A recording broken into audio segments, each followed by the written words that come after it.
Once upon a time, in a small village nestled between towering mountains, there lived a young boy named Leo. Leo was no ordinary boy.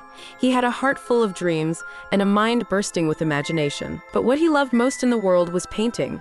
With his old, worn-out paintbrush, Leo would spend hours creating pictures of everything he could think of: animals, castles, dragons, and even faraway lands. One day, while wandering through the woods, Leo stumbled upon a small, hidden cave. Curious, he stepped inside and discovered something amazing: a paintbrush lying on a stone pedestal, glowing softly in the dim light. It was the most beautiful paintbrush Leo had ever seen, with bristles as fine as silk and a handle that shimmered like gold. He couldn't resist. He reached out and picked up the paintbrush.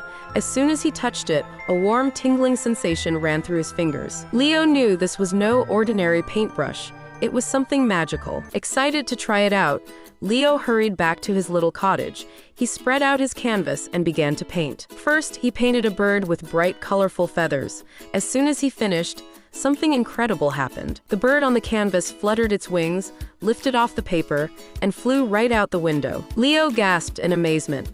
The paintbrush could bring anything he painted to life. Over the next few days, Leo painted all sorts of things: a loyal dog that followed him everywhere, a beautiful garden that bloomed with flowers of every color, and even a huge, magnificent castle that appeared right in his backyard. Word of the magic paintbrush spread quickly through the village. Soon, people from all over came to see the boy with the magical gift. But not everyone had good intentions.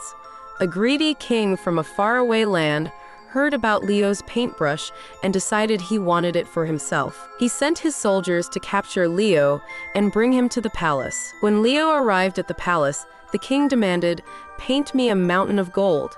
Leo knew that the king's heart was full of greed, and he didn't want to use the magic paintbrush for selfish reasons. But the king threatened to keep him locked up forever if he didn't obey. Leo had to think fast. He picked up the magic paintbrush and began to paint, but instead of gold, he painted a massive dragon, fierce and fiery, with scales that glittered like jewels. As soon as Leo finished, the dragon sprang to life, roaring loudly. The king and his soldiers were so frightened that they ran out of the palace and never returned. With the greedy king gone, Leo was free to go home. He decided to use the magic paintbrush to help the people in his village.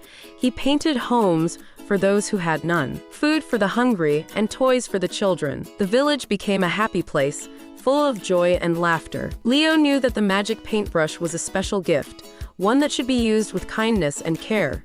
And so he continued to paint, bringing happiness and wonder to all who crossed his path. And from that day on, Leo and his magical paintbrush lived happily ever after, sharing their incredible adventures with the world.